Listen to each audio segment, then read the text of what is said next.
Journée internationale de la femme, hommage à Simone Gbagbo.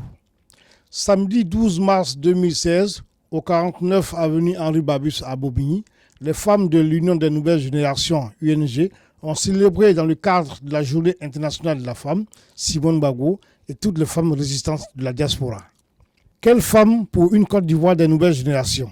Simone Gbagbo, un modèle d'engagement.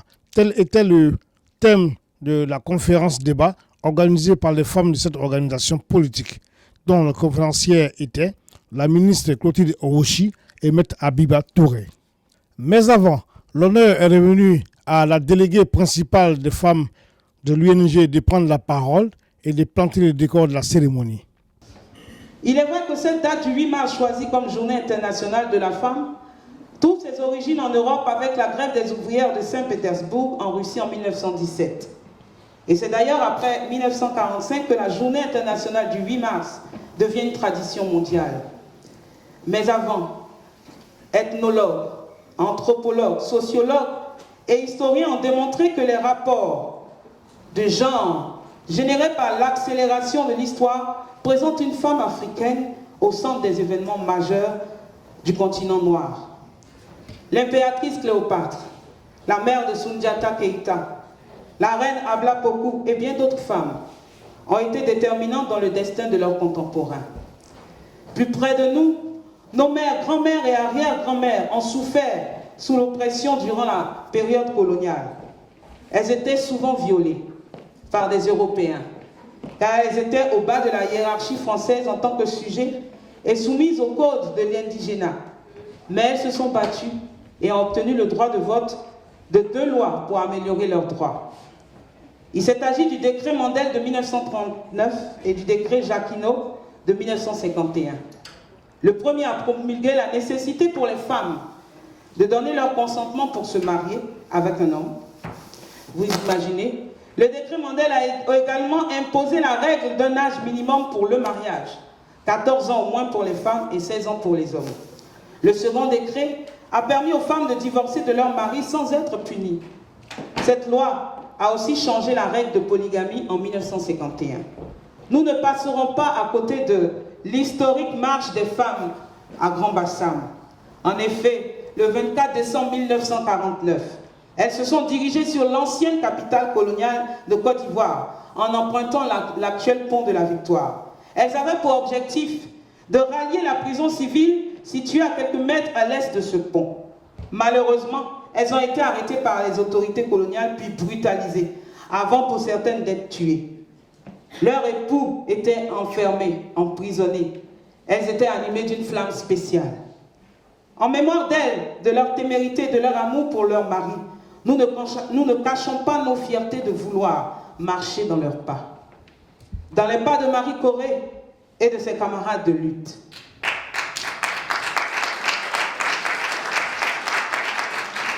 Nous pensons aujourd'hui à toutes ces femmes qui n'ont pas fait l'économie d'une seule goutte de leur sueur pour améliorer les conditions de tous et même celles des hommes. C'est au fond cela l'engagement des femmes, n'est-ce pas? Améliorer les conditions de l'humanité. Nous pensons aujourd'hui est une journée spéciale et nous pensons à Simone et Yves Gbagbo. Aujourd'hui, nous pensons à Geneviève Gros-Grébé. Aujourd'hui, nous pensons aux femmes de Naïbli qui, dans les cendres de leur tente brûlée, cherchent de quoi donner à nouveau des foyers aux leurs. Aujourd'hui encore, chères femmes, chers invités, nous pensons à ces femmes que l'hideuse rébellion ivoirienne a violées et tuées. Mais aujourd'hui aussi, Simone et Yves Gbagbo nous indiquent dans l'espérance le chemin de la dignité. Les veuves de Naïbli du pays Oué et de toute la Côte d'Ivoire nous donnent la preuve de leur capacité à mobiliser des ressources pour faire vivre leur famille. Les femmes du monde et de Côte d'Ivoire surtout se sont battues pour nos droits civiques. Beaucoup d'entre elles sont mortes pour l'émancipation de nos nations. Il nous revient de dire, il nous revient de défendre cet héritage.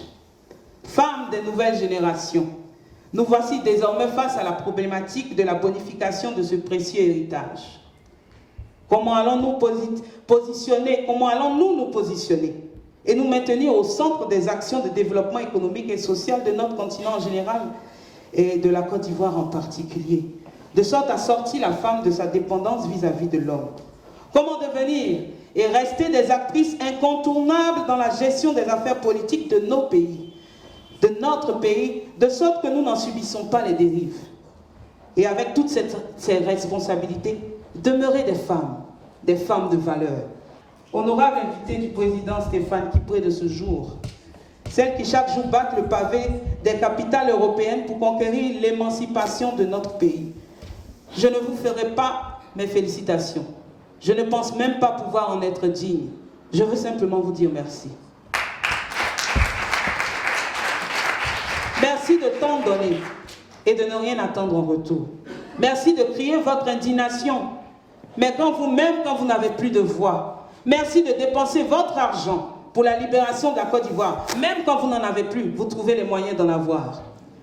Merci de ne pas attendre de dire merci, de ne pas attendre qu'on vous dise merci, parce que vous aimez simplement notre pays, la Côte d'Ivoire. Merci encore. J'aimerais maintenant, pour terminer, m'adresser aux femmes des nouvelles générations, de l'UNG. J'aimerais m'adresser à ces vaillantes femmes, toutes les DGA, les SO, toutes celles qui font partie du bureau de la cellule des femmes, et dire que nous avons un héritage à sauvegarder. Nous voulons marcher dans les pas de cette grande dame que nous honorons aujourd'hui, et nous avons notre part à jouer. C'est le moment de nous lever et de faire confiance et de marcher ensemble, de nous faire confiance et de marcher ensemble main dans la main, afin de pouvoir sauvegarder cet héritage que nous visons, cet héritage que nous avons. À sa suite, le délégué UNG France, M. Freddy Nguessan, a souhaité la traditionnelle Akwaba à toutes ces femmes venues assister à cet événement. À la suite du délégué France, la parole est revenue à la ministre Owoshi Clotilde de nous parler de Simone Gbagbo et aborder le thème du jour, qui est « Quelle femme pour la Côte d'Ivoire des nouvelles générations ?» Mais avant, récits, bibliographie, discours et vidéos de Simone Gbagbo ont été présentés par Laetitia Carmel. Je voudrais peut-être donner une petite définition de la politique. Parce que très souvent, on entend parler de la politique, mais qu'est-ce que c'est que la politique? Alors la politique ici, c'est la gestion des affaires, c'est la gestion de l'État. C'est la manière dont on gère un État. Et lorsqu'on regarde à partir de cette définition, on regarde dans le monde, on voit que les femmes ne sont pas très représentées dans les organes de décision, c'est-à-dire dans les organes politiques, c'est-à-dire là où les décisions se prennent pour la vie des citoyens, les femmes ne sont pas suffisamment représentées. Surtout quand on rapporte ce fait à la Côte d'Ivoire, notre pays, nous pouvons dire que les femmes ne sont pas suffisamment représentées dans les structures de prise de décision. Au niveau du gouvernement, quand vous faites le constat, vous voyez qu'il y a plus d'hommes que de femmes. Vous prenez l'Assemblée nationale, il y a plus d'hommes que de femmes. Et c'est un peu partout comme cela dans les pays africains. Alors qu'est-ce qui est à l'origine de cette absence des femmes dans les structures de prise de décision? Pourquoi les femmes ne sont pas représentées majoritairement, si vous voulez, dans les institutions de prise de décision? Cela s'explique par plusieurs facteurs. Et la femme de l'UNG doit savoir que les femmes ne sont pas présentes dans les structures de prise de décision, elle doit savoir pourquoi elles ne sont pas présentes, et à partir de là, se battre pour que les femmes soient de plus en plus présentes. Alors pourquoi est-ce que les femmes ne sont pas présentes dans les structures de prise de décision?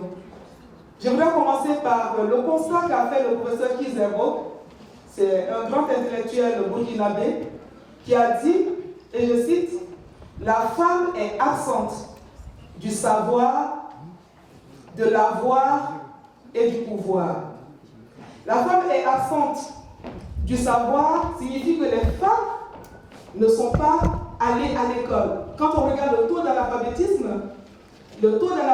est plus important au niveau des femmes que des hommes en Afrique. Donc la femme est exclue du savoir. Ensuite, Kizabo dit la femme est exclue de l'avoir. Donc quand tu es exclu du savoir, par ricochet, tu es aussi exclu de l'avoir. L'avoir, c'est quoi? L'avoir, c'est le pouvoir économique. Comme les femmes ne sont pas allées à l'école, c'est vrai qu'on peut ne pas aller à l'école et puis réussir dans la vie, c'est vrai. Mais généralement, dans nos pays africains, il faut d'abord aller à l'école pour espérer avoir un emploi hautement rémunéré. Et comme les femmes ne sont pas allées à l'école, donc elles sont exclues de l'avoir, donc du pouvoir économique. Étant exclues du pouvoir économique, automatiquement, elles sont exclues du pouvoir politique, donc elles sont exclues du savoir, elles sont exclues de l'avoir et elles sont exclues du pouvoir. Voilà comment le professeur Kizebo résume cette situation de la femme. Le regard de la société porte sur les femmes. C'est-à-dire qu'une femme qui s'engage en politique, elle est aussi très mal vue souvent dans la société. Je prends le cas de Mme Simone Gbagbo, dont on a parlé tout à l'heure. Madame la première dame Simone Gbagbo, je me rappelle très bien que lorsque son mari a été élu président de la République, elle a voulu renouveler son mandat de député à Abobo. Il s'est trouvé des personnes pour dire ah non, mais elle est épouse du chef de l'État, donc elle ne doit pas être députée. Mais pourquoi? Elle a toute sa vie fait de la politique et parce que son mari est président de la République, on lui refuse le droit d'être député. Mais parce que dans l'imagerie populaire, dans la mentalité collective, la femme, son rôle, c'est d'être à la cuisine, c'est d'être dans les assiettes, c'est d'être au foyer, c'est de faire le ménage, comme quelqu'un l'a dit tout à l'heure. Et une femme qui émerge, qui sort de là, elle est automatiquement mal vue. Donc, il y a le regard des gens qui fait que les femmes en politique sont mal appréciées. Il y a aussi, on a remarqué que quand souvent les femmes s'intéressent à la chose politique, on en rigole un peu. Je me rappelle très bien, et moi j'ai ri aussi, je suis la première à me confesser, j'ai ri aussi, quand des amis se sont présentés à l'élection présidentielle en Côte d'Ivoire. Par exemple, Mme Lagou, et puis il y avait une autre dame les Ivoiriens se sont bien moqués d'elle, qui disait c'est complexe. Quand on lui demandait quel est son programme de gouvernement, elle dit c'est complexe. Si c'était un homme, on aurait moins ri, hein, mais comme c'est une femme, bon, on s'est beaucoup moqué des femmes. Donc il y a le regard de l'extérieur qui fait que les femmes n'osent pas s'engager en politique. Alors, ayant fait le parcours, ayant vu tous ces pesanteurs, ces difficultés que les femmes ont à percer, quelles sont les solutions, si vous voulez, en quelque sorte? Qu'est-ce qu'on préconise? Qu'est-ce que la femme engagée, la femme militante engagée, qu'est-ce qu'elle doit faire? D'abord, au niveau de son parti, comme je disais tout à l'heure, la femme est obligée, elle doit se battre pour éviter qu'on lui confie des tâches qui traditionnellement sont réservées aux femmes. C'est-à-dire essayer par sa façon de c'est pas facile. Hein. Il faut se battre non seulement avec l'organisation qui est mise en place, mais se battre aussi avec soi-même pour accéder à des rôles plus importants dans le parti politique. Au niveau de l'État, c'est-à-dire au niveau institutionnel, au niveau de l'État, on voit aussi qu'il y avait très peu de femmes ministres, etc. Mais là aussi, il y a un combat à mener pour que les femmes puissent être plus nombreuses dans ces structures-là. Je suis une femme militante engagée, parce que militante engagée veut dire qu'il y a un combat qu'il faut mener. Et le combat qu'il faut mener, c'est le combat pour l'amélioration de la situation de la femme. Non seulement l'amélioration de la situation de la femme, mais l'amélioration, la femme doit s'engager pour que, au niveau de toute la société, elle puisse aussi avoir son mot à dire.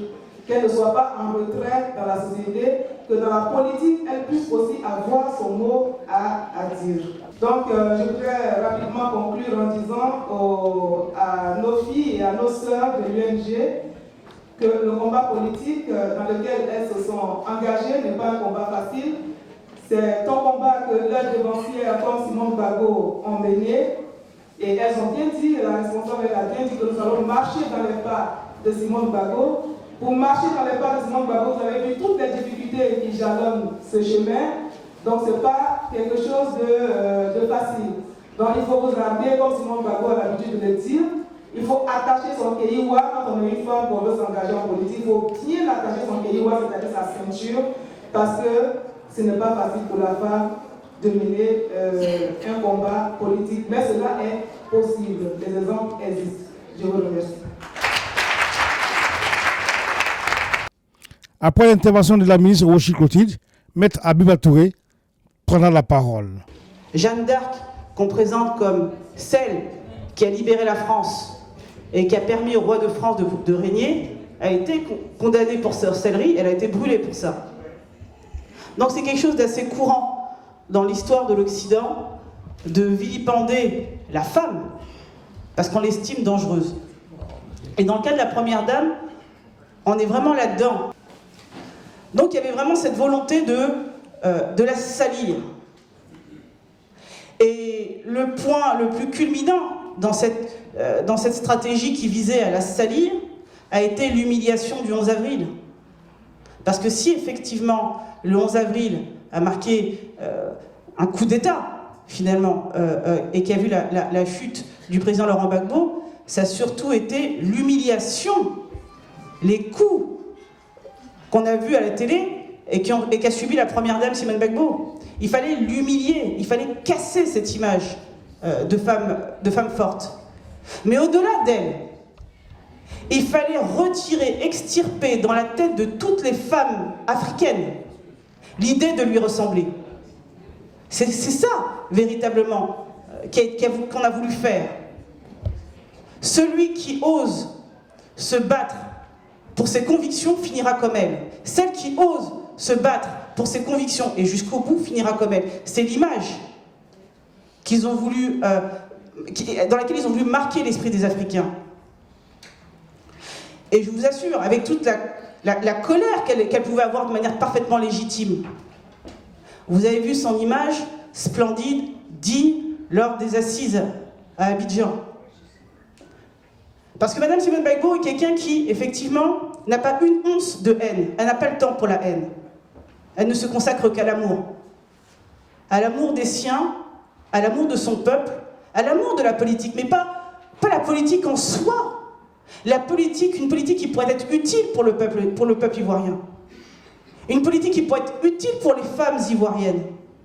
Une politique qui pourrait permettre aux Ivoiriens de vivre en paix et en harmonie. Au-delà de la personne de Simone Gbagbo, c'est vous, c'est moi, c'est toutes les femmes ivoiriennes qu'on a voulu humilier. Africaines, effectivement. Mais au-delà même de sa personne, c'est tous les Africains, tous les Ivoiriens qu'on a voulu humilier, parce que Simone Gbagbo, elle peut être notre mère, notre grand-mère, notre épouse, notre sœur. N'importe quel Africain aurait pu s'identifier. C'est ça qu'on a voulu casser. Mais elle nous a montré le chemin. Elle nous a montré le chemin comment? Parce que lors des assises, pour anecdote, il y a un journaliste français qui nous avait appelé en nous disant « Bon, comment elle va réagir? Est-ce qu'elle va être virulente, agressive ?» Je dis « Mais pourquoi ?»« Non, mais bon, on la connaît. Mais vous la connaissez comment? Vous l'avez déjà interviewée? Non, mais bon, tout le monde dit bon, qu'elle est agressive. Bon.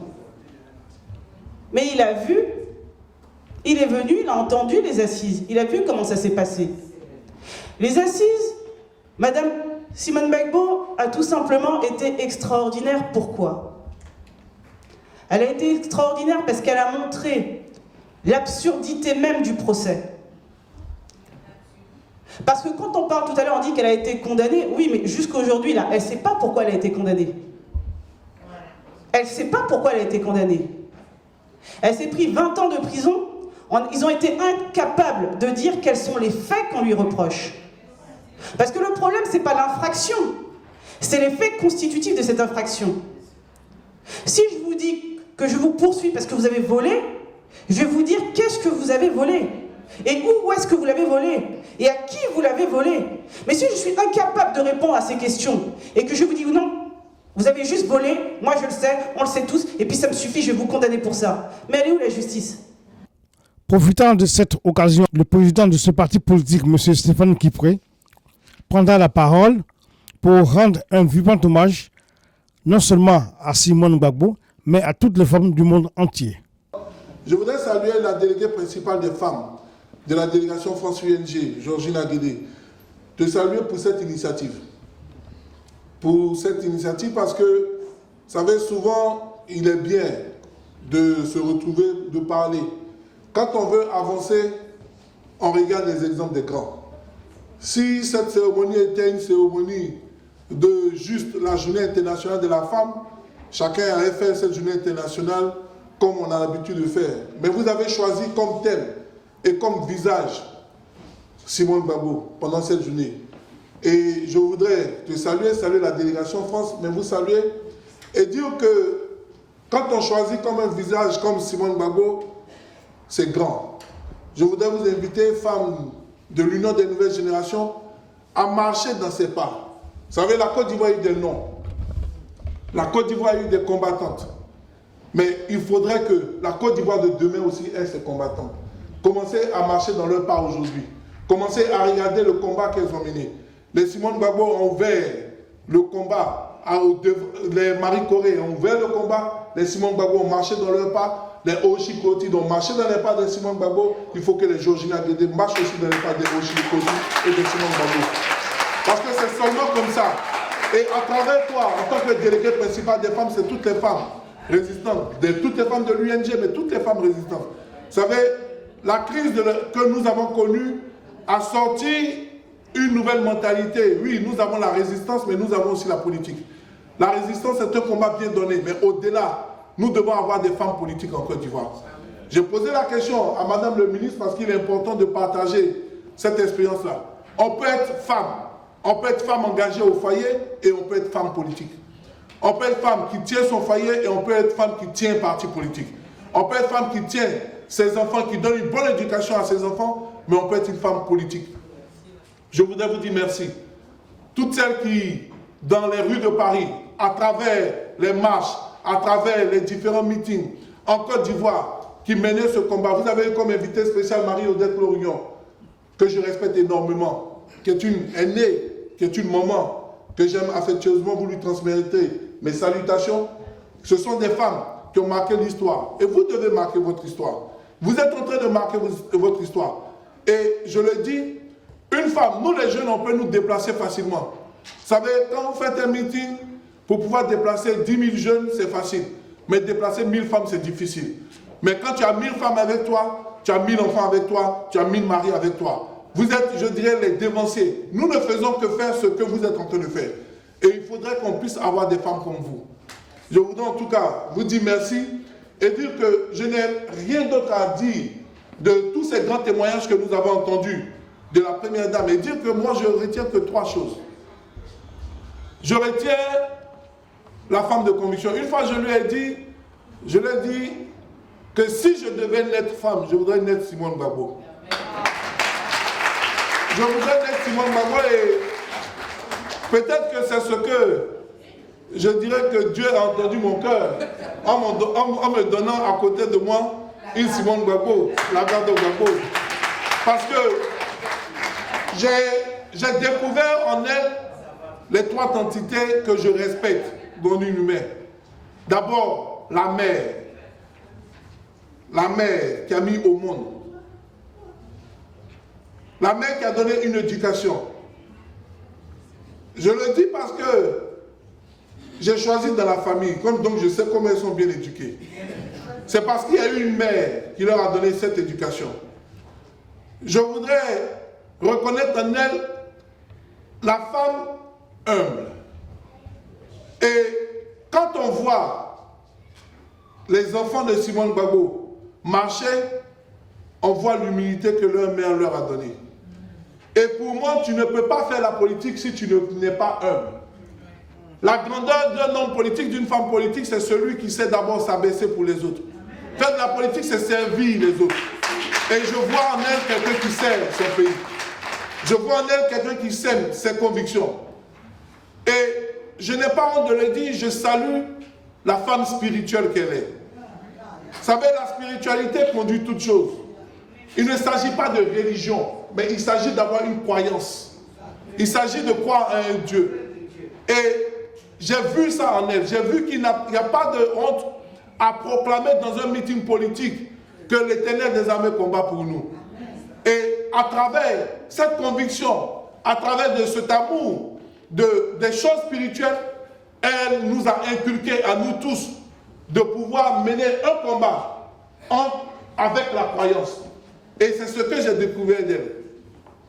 Moi, je ne discute pas de l'image. Parce que le monde entier, comme Maître l'a dit, comme tout le monde l'a dit ici, si tout le monde a pu célébrer Mandela, c'est que demain tout le monde célébrera Simone Gbagbo aussi. Parce que il ne s'agit pas d'aujourd'hui, il s'agit de demain. Et je voudrais retenir une femme de conviction, une femme qui travaille dans l'amour de son pays. Vous savez, il est bien d'arriver à un moment, quand on arrive au pouvoir, de dire qu'on veut continuer de défendre les lois de son État. Elle était certes députée, mais elle a été aussi présidente du groupe parlementaire du Front populaire ivoirien. Vice-présidente du Front populaire ivoirien. Donc une femme de conviction. Une femme qui a mené son combat et qu'on continue de mener son combat.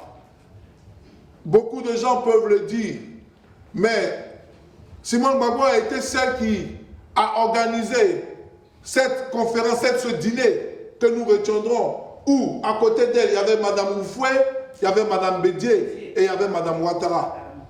Donc, si elle a fait pour les autres et que les autres n'arrivent pas à le faire, ça veut dire que c'est elle qui est la grande parmi elles. Parce que c'est le grand qui tend toujours la main au plus faible. C'est le grand qui sait pardonner. C'est le grand qui sait écouter. De celle que je connais, ce n'est pas une femme qui garde, je dirais, la haine, mais c'est une femme de conviction. Vous savez, savoir dire non n'est pas d'être haineux. Oui, je t'aime. Oui, j'aime, je dirais, la vérité, mais dire que j'aime mon pays, dire que Gbagbo Laurent a été élu en 2011, ce n'est pas mentir, c'est dire la vérité. Dire devant le monde entier que la Côte d'Ivoire est en train de mener le combat de son indépendance véritable, c'est dire la vérité. Je préfère dire la vérité dans l'honneur, comme le président nous l'a dit, dire la vérité dans l'honneur que de marcher avec des acclamations dans le mensonge. Je voudrais vous saluer, femmes. Je voudrais vous dire merci parce que, comme Maître Abiba nous l'a dit, à travers vous, il y a tous des Simone Gbagbo. À travers vous, il y a tous des Marie Corée. À travers vous, il y aura encore des combats à mener. Continuez de mener ce combat-là. Merci pour tout ce que vous faites dans Paris. Merci pour tout ce que vous faites dans les rues de l'Occident. Merci pour tout ce que vous faites en Côte d'Ivoire. Et un jour, on retiendra que c'est parce que les femmes se sont levées. C'est parce que les femmes ont décidé de prendre, je dirais, les devants de ce combat que le soleil s'est levé sur la Côte d'Ivoire. Ne baissons pas les bras. Ne perdons pas la conviction. Parce que nous sommes dans un combat. Il s'agit de vos enfants. Une femme qui mène un combat ne mène pas le combat pour elle, mène le combat pour ses enfants. Vous menez le combat à cause de nous, vos enfants. Vous menez le combat à cause de vos enfants de demain, vos enfants de la Côte d'Ivoire de demain. Tenez bon, la Côte d'Ivoire compte sur vous. Madame la ministre, tenez bon, la Côte d'Ivoire compte sur vous. Maître Abiba, tenez bon, la Côte d'Ivoire compte sur vous. Georgina, tenez bon, la Côte d'Ivoire compte sur vous. Et que Dieu vous bénisse. Et que Dieu bénisse cette cérémonie. Et qu'on puisse continuer, sortir d'ici avec la conviction de savoir que la Côte d'Ivoire a des femmes dignes. La Côte d'Ivoire a une combattante digne qui s'appelle Simone Gbagbo. Je vous remercie. Avant l'intermède musical et le défilé de mode, des distinctions ont été remises à certaines femmes de la diaspora pour leur combat.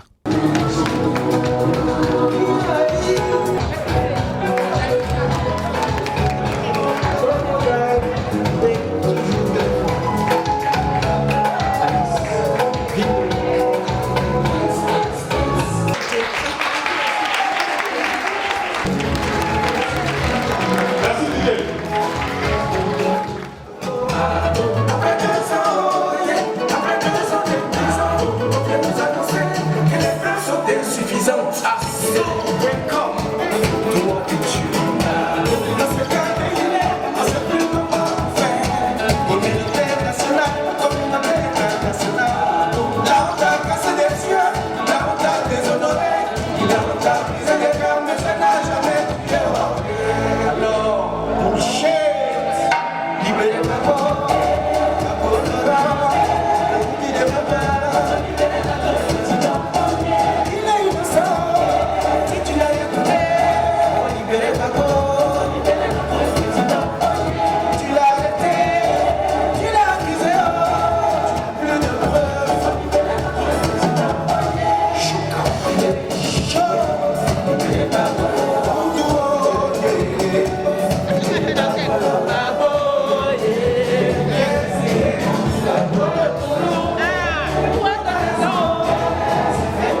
cocktail a été offert pour clore la cérémonie.